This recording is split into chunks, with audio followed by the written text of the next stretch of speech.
Doma Sports Talk worldwide with some news from the world of boxing. So y'all know what time it is. You ain't in a rush to get concussed. Now, before we get started, boy, congratulations to Phoenix Suns beating the Clippers. They up 2-0, right? In a game the Clippers supposed to win. I know Paul George probably thinking about those 2 free throws he missed down the road. And they destroyed what was a perfect game from a defender in the NBA, the most you can possibly do, in Patrick Beverley. If you ever want to see a defense from somebody 6'1", he acts and not reacts. All right, blocked Booker's left-hand dunk that he was trying, actually, and then they called a foul because his feet touched. Blocked him again on the dunk, just like he did LeBron early, because he acts. He's let those hands move. At the end of the game, he gets the deflection, and it goes out on Booker. Does everything he's supposed to do. Paul George makes those 2 free throws, and then the last play of the game with Aiden wouldn't have been relevant, right? They would have had to probably shoot a 3. But, hey, it is what it is. It's going to be some talking today. You know what I mean? People going to be talking about that because you're down 2-0. Now, can the Clippers come back 2-0 from 2-0 the third series in a row? Who knows? Or has the Clipper curse struck again? So that's very interesting. We down to the last few teams, so that's very interesting. I ain't got my congratulations to England in the European Cup. They threw, at least, so we'll see how that works out. So just wanted to mention that till I check in on the boxing. We're going to just check in on the Negro League fighters. You know what I mean?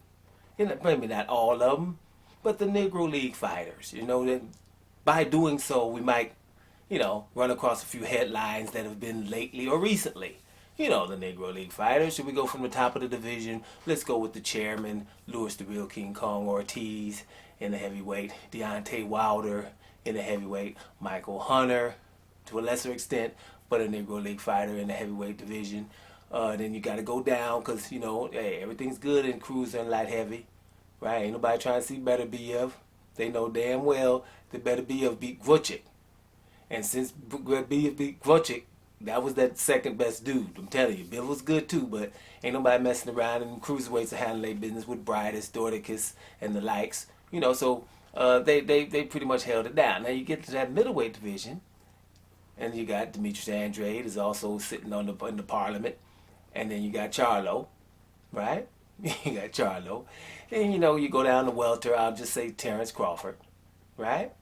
And then you go down a little bit further. Then you got Devin Haney, right? And then you go a little bit further down, but I ain't gonna add him yet. But he's about to get his membership, and that'd be Shakur Stevenson, but not quite yet. But it's damn near. And of course, also somebody sitting there with a crown on him in the Negro League chairman is Guillermo Reagan, which basically sparked me from wanting to talk about it, right? He's one of the reasons. We'll start there. I was going to start at the top, but we're going to start there at Guillermo Reagan, the low weight. What we have now is we have your boy, what's his name, Nonito Donaire and Casimero, right? Nonito Donaire and Casimero are going to fight and unify, right? And the winner is going to fight the monster Inoue, right? So what has happened here was actually Casimero was going to fight Guillermo Rigondeaux, right? Because Rigondeaux is the regular champion, right, for the WBA. And then, then whatever was clever. But now that Nonito Donaire has won his last fight, he done just pushed basically Rigondeaux out, and then it's him and Casimero gonna fight, and then the winner fights Inoue. So what happens is Rigondeaux's not in the tournament at all. Now, the reason why that's not cool is because you have a tournament right there with 4 fighters, right? 4 fighters with a whole lot of reasons to want to fight each other, right? And then you can go from there. Instead of having the undisputed pop off without no one fighting Guillermo Reagan. That's going to sound familiar when we can continue to talk, right? Now, Rigondeaux is the one who beat Nonito Donaire. For those who don't know, he beat Nonito Donaire with Nonito Donaire was the top 3 pound for pound fighter, and he beat the hell out of him. It was a lot of distance. Now, the monster Inoue, who wants to unify now and take the winner of that, even so much so that he said he will wait for them to fight, right? He could fight Rigondeaux because, wait a minute, you ain't going to beat Nonito Donaire better than I did. Because remember, Nonito Donaire and Inoue had a fight of the year type of fight where Inoue's eye socket got broke, right? Nonito Donaire was in that fight. That's not how that fight went earlier, right? With Guillermo Reagan down, Nonito Donaire, he whitewashed him, beat the hell out of him, right? So therefore, actually, Nonito Donaire should be wanting to fight, Guillermo Reagan down. Nonito Donaire right now is being heralded for being 38 years old and winning the title back. Guillermo Reagan is 40 years old with a title, albeit regular. Now, we also know he never lost his IBF 122-pound title, right? When he goes up and fights 2 divisions higher at 130, Lomachenko. Then the IBF just takes his title. What was that all about? You know why? So the other lesser fighters can fight each other and just put him on the outside. This is what happened to Guillermo Reagan. So right now, he should be like, wait a minute. If Nonito Donaire and Casimero gonna fight, then the winner fights Guillermo Reagan. Then we go fight Inoue. Or while Inoue waiting and the WBA regular is not that much, then Inoue should fight Reagan now. And then Casimero and Nonito Donaire. Put Reagan in that 4-man tournament and stop acting like he ain't, because he done beat the hell out of whoever y'all trying to say is something. He's going to beat Casimero, and he already beat Nonito Donaire. Nonito Donaire should be asking for a rematch, right? Because you got beat up bad. It was a whole lot of distance in there. It's not one of these close fights where we want to see Nonito Donaire and Inoue again because it was close. That's not what that was with Rigondeaux. So he should be invited to the damn tournament. Get it? Right? Let's just trickle on up a couple of old pounds, right over there where Lomachenko is, right? Lomachenko up there, right? He's going to fight Nakatani, right? Nakatani's famous, that tall Chinese guy in the lightweight, I think Japanese guy in the lightweight division, punching power, had a good fight against Teofimo Lopez. That's what most people know him and seen him. I haven't really seen that fight, just little highlights. I'm going to go check that out and check it out in full. Anyway, right, he's going to fight Nakatani, Lomachenko. They're already talking about if he beats him, then he should get the rematch with Teofimo Lopez, right? Trying to ignore the fact that, something, Lomachenko, actually, you were supposed to fight Devin Haney. You didn't want to do that, right? So you went and got a franchise title, then go fight Teofimo Lopez. You lost, right? So you're going to go fight Nakatani, who Lopez beat, and then come back, and then you just pass by Devin Haney, who Teofimo Lopez needs to fight to make it undisputed, but he won't do it. Right? That's why it's good that Josh Taylor's talking right now and telling him, no, you don't come up here one division higher and try to hide from the fact you got major fights in your own division and you're not undisputed. Stop calling yourself so. I'm undisputed. Terence Crawford's undisputed. Alexander Usyk's undisputed. You're not. Stop saying that. That's what Josh Taylor tell him, and you ain't fighting me until you handle your business at 135. So great that somebody's saying that. So Teofimo Lopez is supposed to fight Devin Haney. He won't do it. But listen, if Lomachenko wanted to really fight Teofimo Lopez, all he had to do is go beat up Devin Haney. Then he can be saying, hey, you come fight me for a rematch, and it'll be for undisputed. But he's not trying to do that either. Which we see the thing, leave Devin Haney out of the tournament, just like we did Rigondeaux. You want to make sure that another tournament he was left out of, so you make sure that you can focus. Lomachenko was supposed to fight Devin Haney, while Teofimo Lopez fought Richard Comey. That's what was supposed to happen. Teofimo Lopez handled his business. Lomachenko said, I ain't fighting Devin Haney before Lopez. Y'all just give me something. And they did. And then that's what happened. So we left the brother out of the tournament. Just like we're doing Rigondeaux right now. Right? And matter of fact, Ring Magazine got the nerve. I said it yesterday, but I'm going to say it again. Ring has Lomachenko and Ryan Garcia ahead of Devin Haney, who is the champion. These two guys don't have any belts. Both of them don't want to fight him. One went to got the franchise to not fight him, and Lomachenko, who we would call him the best fighter we've ever seen. Remember that? And number one pound for pound. Doesn't want to fight a 22-year-old brother. Okay? By the way. And, for more money than he gets with all these other guys. So, that's what happened. And Ryan Garcia is the mandatory that doesn't want to fight Devin Haney. And he's ranked in front of him, too. Right? Brother not being invited. Negro leagues, right? You ain't getting the opportunity. That's why I call him that. Now, I wasn't going to say nothing about Terence Crawford going up a little bit higher in weight. I wasn't going to say nothing about Terence Crawford because that ain't what got me in, to really want to say something about the Negro Leagues. I was going to leave them alone for a week or two. But, you got the lightweight division, and you got the bantamweight down there, right? And then now, it's welterweight. It is what it is, right? Terence Crawford, hey, look what we talking about. Can't sell the man, right? Can't sell him because ain't nobody going to beat him, right? That's why, right? Manny Pacquiao was the fight he was supposed to get, wanted $40 million to fight him. We still don't know the purses for Manny Pacquiao and Errol Spence. Because what does Pacquiao want to fight Errol Spence? Let's just, kind of check that out. Isn't that pertinent to anybody? Right? He wants $40 million to fight the guy that his trainer and his promoter been saying for years that they're scared of him getting hurt. Among other pundits, like Stephen A. Smith and Teddy Atlas, he might get hurt. You don't need to fight him. That's not the same narrative with Errol Spence. Now, is it? Right? This is Terence Crawford. Reason why he can't sell? Because bottom line, I'm going to say it like it is. Because there's no one in or around his division, not of color, who's going to beat him anytime soon. And the best hope you got is Josh Taylor. Because it wasn't Pacquiao neither. No one believes it. Think how awesome, and I said it before, no one never thinks about Pacquiao's well-being until you say Terence Crawford. And then all of a sudden, hey, Pacquiao's well-being, man, he might be too old to do this, and then, all kinds of stuff start popping off. Nah, that's Terence Crawford, Negro League fighter, period. Now, another one, the chairman, everybody got to take his cape off, to talk about him, is Demetrius Andre, right? Demetrius Andre. Right now, they got him, he's out here talking to Charlo, and everybody's hyped. Nope, when it comes to me, hell no, still. It's been 2 years, and I'm saying it, hell no to Andre and Charlo. Hell no to Andre and Charlo.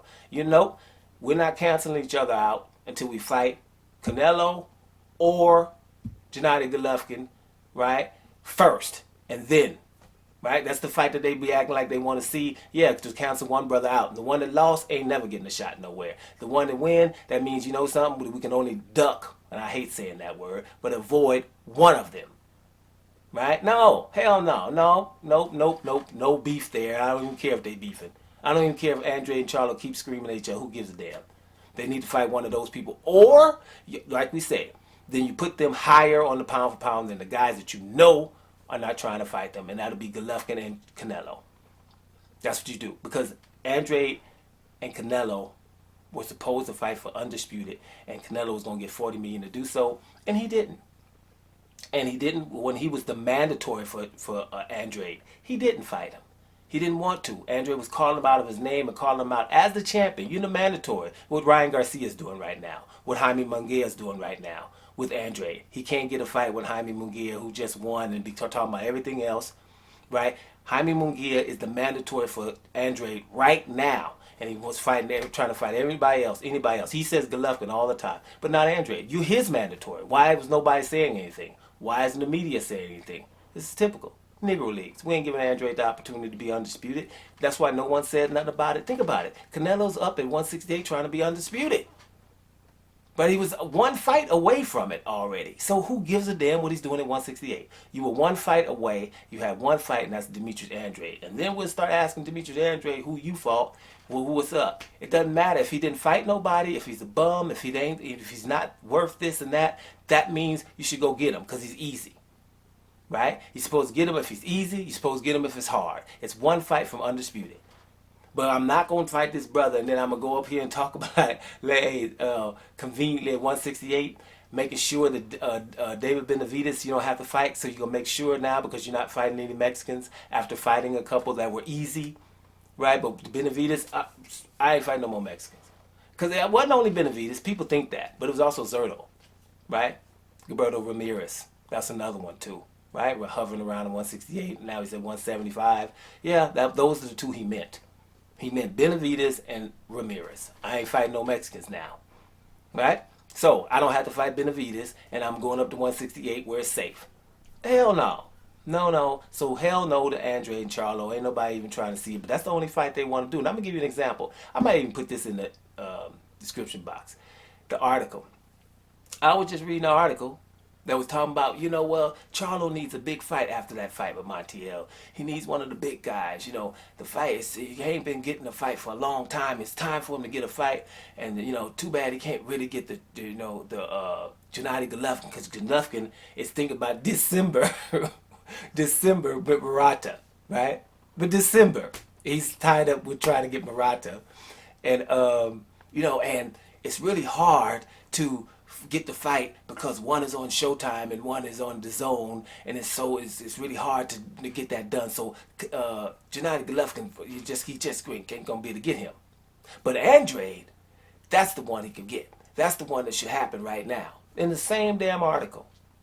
Knowing, I hope you know, that Andrade is also at the Zone. Which means, isn't it the same issues that Golovkin would have? If the networks can't get it together, then they shouldn't be able to get it together with him and Andrade either. But they don't even wait. This is how blatant they do it in your face. They don't even wait an article. Like, if you're going to write something, he can't fight Gennady Golovkin because of the networks, then wait a week or two and hopefully somebody forgot. In the same damn article, the next paragraph is, but he can fight Andrade.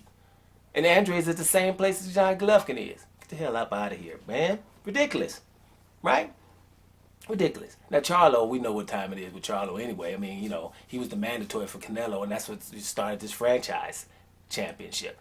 So Charlo is going to always be remembered as the guy who started the Charlo belt. If Charlo wasn't dangerous, if Charlo's name was Zamareta, right? Murata, Rory Fielding, or something like that, right? Yildirim, then we would never have seen a franchise title because Canelo would have fought as mandatory. But his mandatory was Charlo, so that's why that damn franchise belt is called Charlo's belt. No matter who has it, Charlo's belt. It's the Charlo belt. Because bottom line, if he was not dangerous, we would never seen it. It would not exist. So moving on. That's another one. So, we're going to go up higher. Let's go up to some heavyweights. Now, I wasn't going to talk about Michael Hunter. Nothing really happened to Michael Hunter of late. Just the fact that somebody might think that he avoided Filip Hrgovic, and he didn't. He was boxing the Matchroom and done a lot of things for Matchroom, and they ain't going to give him the big fights between Dillian Whyte or Anthony Joshua. And they just basically said, we're not renewing your contract. You can get up out of here because we're not going to do it. Now, you're talking about a guy, the little guy that coming up from Cruiserweight and beat Martin Bakole from Scotland, right? Nigeria, by way of Nigeria. Bad boy, he was undefeated and huge. The guy who was sparring with Anthony Joshua and doing well doing so. That guy, right? He was supposed to be undefeated. He was coming, right? And he stopped him in round 10, if I'm not mistaken. Michael Hunter. Then he beat Alexander Ustinov. Huge old dude. 300-pound dude, and he's 220? Same thing that Deontay Wilder going to have to try to do with Tyson Fury, except Fury can move better than Ustinov, right? Then he followed that with Maldonado, and then I forget the other Russian, undefeated Russian guy. Forget his name, right? And then he beat Povetkin at 2 actually and got a draw. And then so he can't get no fights. Basically, we ain't giving you Dillian Whyte. Because think about it, who won the fight between Alexander Povetkin and Michael Hunter? If you're being truthful to yourself, Michael Hunter won the fight. Why did Dillian Whyte fight Povetkin?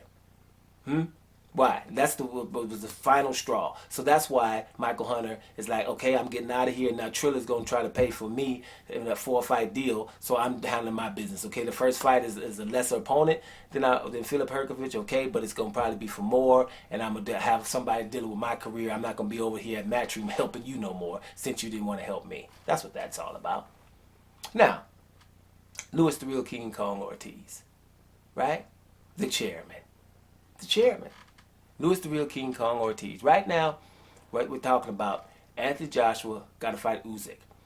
If Deontay Wilder wins, right, because they're talking about, what he would have to do, that is mandatory for the WBA would come again. Remember them, those are the same one who sent Povetkin at the time Deontay Wilder and Anthony Joshua were going to fight. Well, the WBA would probably have to bring their mandatory, right? Because they got so many titles, they got the interim dude is Manuel Char. The regular champion is Trevor Bryan, right? And now they're trying to put Dubois in there because Dubois was ranked number 11 by the WBA. Then he beat Bogdan Dino, who was ranked number 4. No one knows why, but he was. So normally you would just switch spots, right? But now they're talking about if Joshua fights Usyk, his mandatory for the WBA might come up, and it would be one of these guys. Trevor Bryan, who, has he fought anybody that you think he should stop an undisputed fight for? Manuel Char, did you even know him? Mahmoud Char now, right? You know him from a few losses that he has, right? But he's nobody that you're thinking that should stop an undisputed fight now, is he? Now, but Daniel Dubois is coming off of being knocked out by your boy Joe Joyce, and he just came back and beat Bogdan Dino. He's ranked number 11, and he's up. Dino was ranked number 4, so maybe he should be ranked number 4. But do you know who's ranked number 1 by the WBA? That would be Luis Ortiz. Right now, he's ranked number 2, but Alexander Usyk was number 1. And he's about to fight Joshua. So who moves up to number 1? Luis Ortiz. How are we going to get around him? What are we talking about? Trevor Bryan, Manuel Char, and Dubois. I don't even know why he's in the conversation. Because you was ranked 11 coming off a loss, and they put you probably back up somewhere, but you shouldn't be in front of Ortiz. So what can they do? Or what are they going to do? We're going to keep Ortiz out of the tournament because they didn't even mention his name in the article I read. But actually, use Trevor Bryan, Ortiz, or Manuel Char versus Ortiz, and your boy Dubois. I don't even know why we're talking about him, but okay, Dubois versus one of those. Those are 4 guys, right? But they will leave Ortiz out because that guarantee you, if somebody's mandated to fight Anthony Joshua, it won't beat Ortiz, and he's number 1 right now. That's why I told Ortiz about 3 weeks ago, you need to be forcing yourself on Trevor Bryan, Manuel Char right now. So when something gets mandated, then it's you.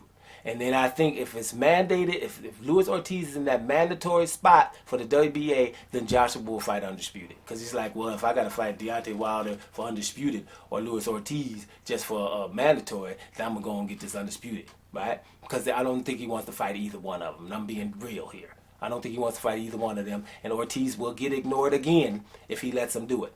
That's what's Ortiz. Now, when it comes to Deontay Wilder and Tyson Fury, right, that's another chairman of the Negro Leagues, right? Deontay Wilder, we don't really have to talk about it. Bottom line is, Tyson Fury wants to be 300 pounds heavier than him.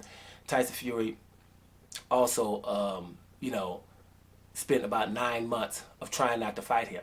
We were talking about Anthony Joshua fight the whole time, right? And none of the narrative, this is a Negro League fighter for you. None of the narrative at all is telling Tyson Fury, what the hell are you doing? You held up the boxing world trying to not fight this old skinny dude. No one's saying that. They're like, oh, well, he won the art and it's making you have to fight Deontay Wilder again. Like, no, I had a contract to do so. What are we talking about? Like somebody had to made him to do something. Why is no one at all? The narrative is like, what is wrong with the heavyweight champion that he doesn't want to honor his contract? Right? There's no narrative like that at all. Anywhere you find it. Tyson Fury is the one who did wrong. Who tried to go fight someone else. Right? Talking about undisputed when you didn't do your thing yet. Right? Deontay Wilder gave him opportunities and we already got a contract. But everyone went with it 9 months. And that's ridiculous. That only happens to brothers. Bottom line. There's no way that somebody shouldn't be saying, damn it, Tyson Fury, you're supposed to fight him. Period. And we talking about the only undisputed when it comes to AJ and Fury. Right? No one's really saying, well, Wilder and AJ. Right? No one really wants to say that. Why is that? Right? Why is that? Okay, that's the point. So let's just check it out, man. I'm just saying, when you talk about the Negro League fighters, right? I know people don't want to hear about it, but you're going to have to be far hard pressed to justify all these things because ain't nothing not true. And you know, that's just like how we watching these things going in every damn weight division, everywhere where some brother that's awesome, young, awesome, handling his business, then they're making sure to not mention them, making sure to act, this selective ignorance all of a sudden, but just pundits. How does a solo dude on the internet have this information? What's the bottom line is they have the information, but they won't divulge it, right? So when somebody like me is talking, they send people to say negative things. Bottom line is the truth. Now let's get these boys some fights. That's what's up. Let's get these boys some fights because we see them. We have a whole lot of stars here. Let me tell you, everybody that I mentioned, if it's Luis Ortiz, if it's Deontay Wilder, if it's Michael Hunter, if it's Demetrius Andre, if it's Jermall Charlo, twin brothers in one country, what about Terence Crawford, Devin Haney, Shakur Stevenson, Guillermo Reagan, they're mega stars in any country other than America. Period. Doma Sports Talk, worldwide. And I'm up out of here, y'all.